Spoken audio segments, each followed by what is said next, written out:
पवित्र शास्त्र बायबल वाचन कार्यक्रम अध्याय 9 मराठी। मत्ती शुभवर्तमान अध्याय 9। मत्ती शुभवर्तमान अध्याय 9। पक्षघाती मनुष्याला बरे करणे। तेव्हा तो तारवात बसून पलीकडे गेला व आपल्या नगरास पोहोचला। मग पहा, खाटेवर पडलेल्या कोणी एका पक्षघाती मनुष्यास त्याचकडे आणले। तेव्हा येशू त्यांची श्रद्धा पाहून पक्षघाती मनुष्यास म्हणाला, मुला, धीर धर, तुझ्या पापांची क्षमा झाली आहे। मग पहा, कित्येक शास्त्री आपल्या मनात म्हणाले, हा दुर्भाषण करतो। येशू त्यांच्या कल्पना ओळखून म्हणाला, तुम्ही आपल्या अंतःकरणात वाईट कल्पना का आणता? कारण तुझ्या पापांची क्षमा झाली आहे असे बोलणे किंवा उठ, चाल असे बोलणे यातून सोपे कोणते? तरी मग पृथ्वीवर पापांची क्षमा करावयास मनुष्याच्या पुत्राला अधिकार आहे, हे तुम्हा समजावे म्हणून मग तो पक्षघाती मनुष्याला म्हणतो, उठ, आपली बाज उचलून घेऊन घरी जा। मग तो उठून आपल्या घरी गेला। हे पाहून लोकसमुदाय भ्याले आणि ज्या देवाने मनुष्यास एवढा अधिकार दिला त्याचे गौरव ते करू लागले। मत्तयाला पाचारण। मग तेथून जाताना येशूने मत्तय नावाच्या मनुष्याला जकातीच्या नाक्यावर बसलेले पाहून त्याला म्हटले, माझ्या मागे ये। तेव्हा तो उठून त्याच्या मागे गेला। नंतर असे झाले की तो घरात जेवावयास बसला असता, पहा, बहुत जकातदार व पापी लोक येऊन येशू व त्याचे शिष्य यांच्या पंक्तीस जेवावयास बसले।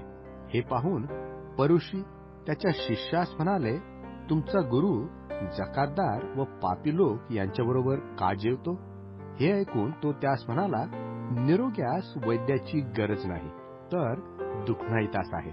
मला दया पाहिजे, यज्ञ नको। याचा अर्थ काय हे जाऊन शिका, कारण मी धार्मिकास नाही तर पापीजनास बोलवावयास आलो। उपास उपास। त्यावेळेस योहानाचे शिष्य त्याचकडे येऊन म्हणाले, आम्ही व परुषी पुष्कळ उपास करतो, तुमचे शिष्य उपास करीत नाही, हे का? येशूने त्यास म्हटले, वऱ्हाडांच्या बरोबर वर आहे तोपर्यंत त्यांच्याने शोक करवेल काय? परंतु त्याचपासून वराला घेऊन जाण्याचा काळ येईल तेव्हा ते उपवास करतील। कोऱ्या कपड्याचे ठिगळ जुन्या वस्त्राला कोणी लावित नाही, कारण धड करण्याकरिता जे कोरे लावले जाते ते जुन्याला फाडून घेते व भोक अधिक मोठे होते। तसेच नवा द्राक्षरस जुन्या बुधल्यात कोणी घालीत नाही, घातला तर बुधले फुटून द्राक्षरस सांडतो आणि बुधले नासतात। तर नवा द्राक्षरस नव्या बुधल्यात घालतात, म्हणजे दोन्ही नीट राहतात। याईराची कन्या व रक्तस्त्रावी स्त्री। याईराची कन्या व रक्तस्त्रावी स्त्री। तो त्यांच्याबरोबर हे बोलत असता, पहा, कोणी एक अधिकारी येऊन त्याच्या पाया पडून म्हणाला, माझी कन्या नुकतीच मरण पावली आहे, तरी आपण येऊन आपला हात तिजवर ठेवा, म्हणजे ती जिवंत होईल।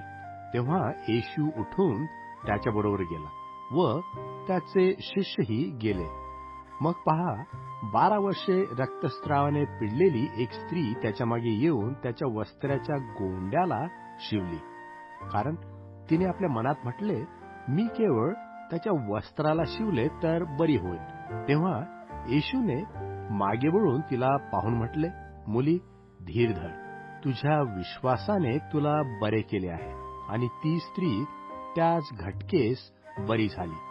मग येशू अधिकाऱ्याच्या घरात जाऊन पावा वाजविणाऱ्यास व गलबला करणाऱ्या लोकसमुदायास पाहून म्हणाला, वाट सोडा, कारण मुलगी मेली नाही, ती झोपेत आहे। तेव्हा त्यांनी त्याचा उपहास केला। मग लोकसमुदायाला बाहेर लावल्यावर त्याने आत जाऊन मुलीचा हात धरला आणि ती उठली। ह्या गोष्टीची कीर्ती त्या अवघ्या देशात पसरली। 2 आंधळे। मग येशू तेथून पुढे जात असता 2 आंधळे त्याच्या मागे चालत जाऊन मोठ्याने बोलले, अहो दाविदाचे पुत्र, आम्हावर दया करा. तो घरात गेल्यावर ते आंधळे त्याच्या जवळ आले. तेव्हा येशू त्यास म्हणाला, हे करावयास मी समर्थ आहे म्हणून तुम्ही विश्वास धरिता का? ते त्याला म्हणाले, होय प्रभूजी. तेव्हा त्याने त्यांच्या डोळ्यास स्पर्श करून, तुमच्या विश्वासाप्रमाणे तुम्हास प्राप्त होवो असे म्हटले. तेव्हा त्यांचे डोळे उघडले. मग येशूने त्यास निक्षून सांगितले की हे कोणाला कळू नये म्हणून सांभाळा. तरी ते तेथून निघून जाऊन त्या अवघ्या देशात त्याची कीर्ती गाजवू लागले. मुका भूतग्रस्त, मुका भूतग्रस्त. मग ते तेथून जात असता पहा, लोकांनी कोणी एका मुक्या भूतग्रस्ताला त्याचकडे आणले. त्याने भूत काढल्यावर तो मुका बोलू लागला. तेव्हा लोकसमुदाय आश्चर्यचकित होऊन म्हणाले, इस्रायलात असे कधीही पाहण्यात आले नव्हते. परंतु परुषी म्हणाले, हा भूतांच्या अधिपतीच्या साह्याने भूते काढतो. नंतर येशू त्यांच्या सभास्थानात शिकवित, राज्याची सुवार्ता गाजवीत आणि सर्व प्रकारचे रोग व सर्व प्रकारची दुखणी बरी करीत सर्व नगरातून व गावातून फिरला. ख्रिस्ताला लोकांचा कळवळा येतो, ख्रिस्ताला लोकांचा कळवळा येतो.